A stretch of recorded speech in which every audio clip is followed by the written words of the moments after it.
So, let's hit some lights.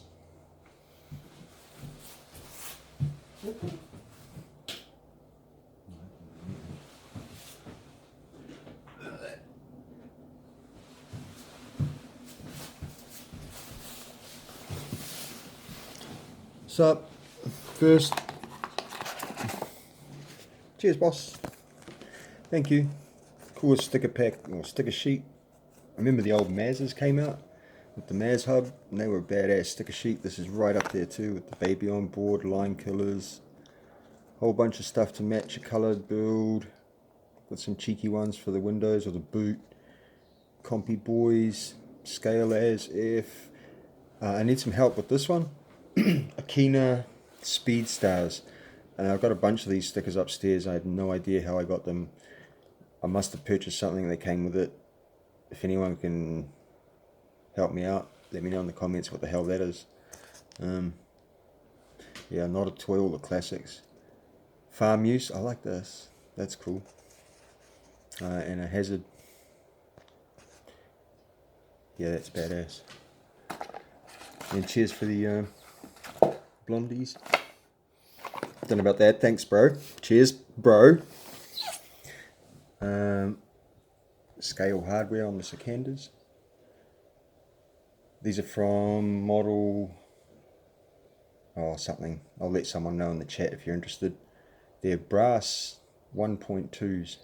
So if you own a set of Sikandars and you want some bling bling scale hardware, it might be it might actually be just under model hardware. I did just Google search it, so yeah, but blingy as. So brass, but they're nickel plated.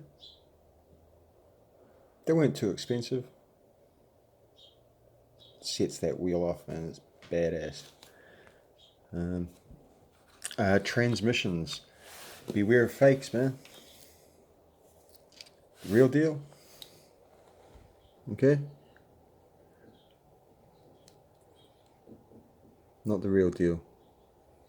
Play close attention to inside where your drive shafts connect. I pulled them both apart. That's all different. It's a different layout. Not just a different coloured nut on the spur. It's actually a different spur. Just a rip. Complete rip.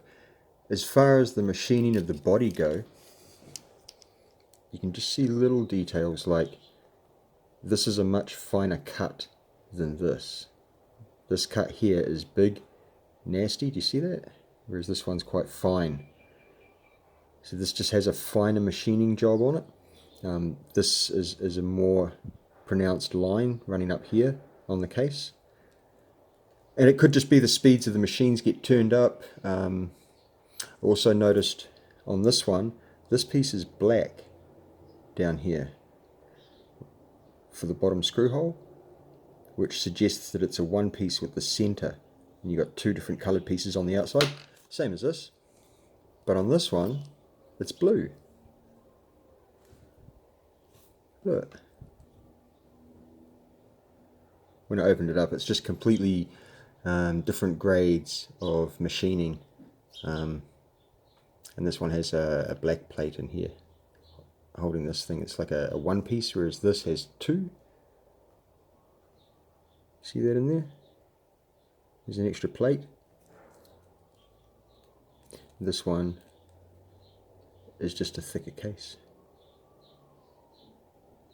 And she's yeah, no wheel.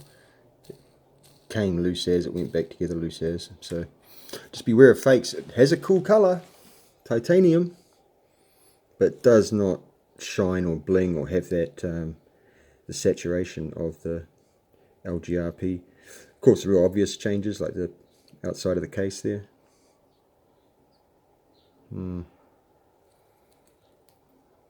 Just beware, man. Other transmissions. See how low we're getting? Do you see how much lower that is? Getting right down to it, man. Venge RC and Nerd RC. Okay. This one here is slightly lower. Great transmission. I love this. This looks cool. I'm keen to use this on one of the Gatekeeper builds. I've got a Gatekeeper V2 or something. Yeah, definitely getting one of those dropped in it. And this is for my nerd build upstairs, my C1. This one still wins for me. I think, do I want to say I like it better than a DWS? I don't know if I do. I haven't run it yet. I've run a DWS and I love them, and they've been my favorite transmission since the first time I used one. But this has 9 different mounting locations.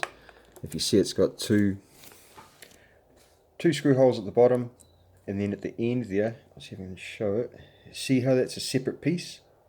Separate tiny piece just there. That black piece that screws into the transmission, screws into the bottom skid.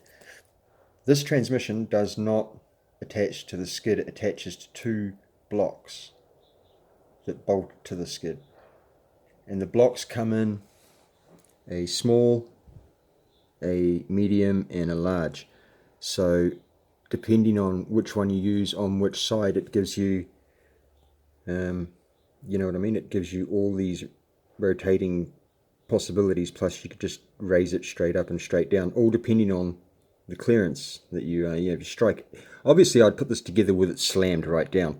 And then if I thought, oh damn, I really want to use these links, or I want to use these size tires, and when I want to, turn my Miata Snuckles, the tire comes in too close to the links, so I want to push it in, so you can just lift up one side and cock the motor over. You see, just rotate it over. Go low on this side, high on this side, and just try and avoid some kind of link issue you might have. Could be servo issues.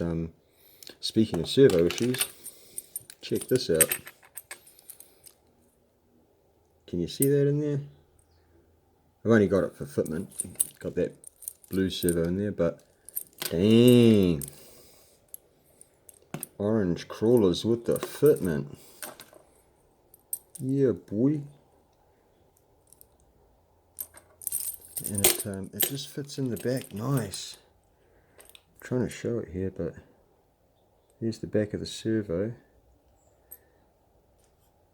And that's the battery tray. And the cable exit. See that? The cable exit on one side.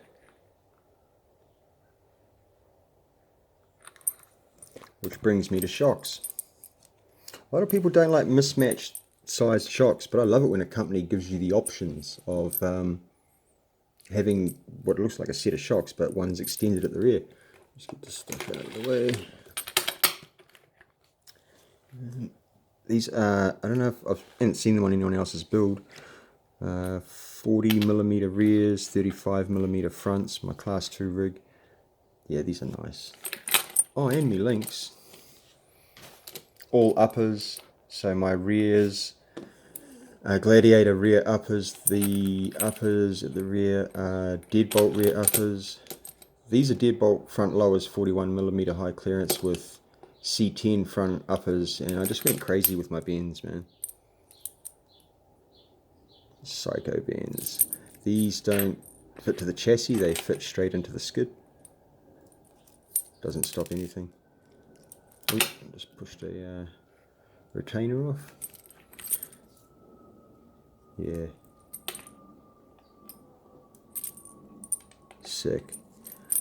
Up here, do you see how those uppers are mounted? Into the back of the servo mount, you ditch the pillow ball and just throw them straight over the brass rod. Normally there's a brass rod in there. Yeah. So these are 2 mod shocks. I just got them off eBay. And they weren't cheap with the shipping. I will say that. Shipping was kind of nasty. Like, fuck you 2 mod. But yeah, cool. Got some rad plans for this little thing.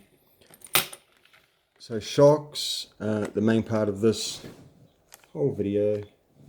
We've got Next Racing, we've got Proline, we've got Hot Racing, and good old Endura, who seem to be front runners when it comes for a good quality shock. And I'm leaning towards Endura, especially now after 24 Yep dropped a little secret shock on us, and it went completely unnoticed by me, certainly by me anyway. I hadn't heard, hadn't seen, nothing. Maybe I'm just blind, I don't know. But these are the 40 millimeters. Came out like this first. I had them for the 4M, and then the 4M came out with these brass retainers. So these little retainer parts here were little brass cups, and it meant that the actual bottom of the shock was now heavier than the body was full of oil. So you could run your shocks up the right way, and you had the better weight bias, because I hate seeing shocks upside down. I'm sorry. There's only one set of shocks that's designed to be run upside down. It's a one of those stupid bloody friction shocks with the writing on the body of the shock is upside down. So to get the writing up the right way, you've got to run them upside down. So that's the whole. But apart from those shocks, man, I hate seeing that shit upside down. Anyway, I do like a longer shock for my class 3 builds, and slightly longer one in the rear always helps. So I use a little extension maybe for the rear. I think laying the shocks down at the rear is what automatically gives a set of 4 same size shocks. Laying the rears down gives them a bit more movement, okay, because the body of the shock and its position becomes part of its travel. You understand that? At the front, we don't want that. We want a very linear, short, like a tank top at the front, but baggy pants at the rear, okay? With your mullet, and you'll be set to go, trust me. We've got AX24 shot. I think these were the AX24s. I think that's why they made them in 50. But you got the 40s and you got the 50s in Endura. That was awesome, cool. Got the brass cups, so you can see them on this build over here. I'll drag it over shortly. You got the brass cups at the front, so that was cool. We could buy these, throw them on. So now I've got brass cups for the front shocks, and got some longies, for the front shocks, which here. And I got the brass cups for the rear shocks. Awesome, cool, we're good. What the hell have we got here? When I saw these, my eyeballs fell out of my head, and I knew instantly that what had to be done is what I was going to do. So we're taking the longer shocks, and we're going to put all of these purple pieces onto the longer shock. These were hidden. I like to think they were hidden in 24 Yep's website. When they showed up, obviously they didn't get to the front of the queue, so they didn't look like a new item, because he just changed the color on the regular listing. Gave us a color option. Once I spotted there was a color option, yeah man, straight in there. So I want all of these purple pieces on these 2 different size shocks for this rig. Yeah boy. With me forged RC rims. Yeah. Me bricked up RC body with me chromed out stacks on my chromed out chassis. With a chromed out motor and a blinged out number 87 what are they? Breast cancer transmission. Bricked up RC body, yeah, big kids, tiny trucks. And I found a random ESC. Brushless. Great. Done. Thanks. Got greebly. That's a tyre tube from a bike. It's still got the spring in it. So it springs. I don't know if you can see that going up and down. Yeah, and there it's got the spring. You can see that the nut falls down. Yeah. So in theory, this is threaded, so I should be able to pressurize this. Screw on a valve and just fill it. I should be able to pressurize this, and then straight on the back here, make a cradle for it. Matches the shocks perfect. Anyway, here's what the end result is. You end up with a nice tight front end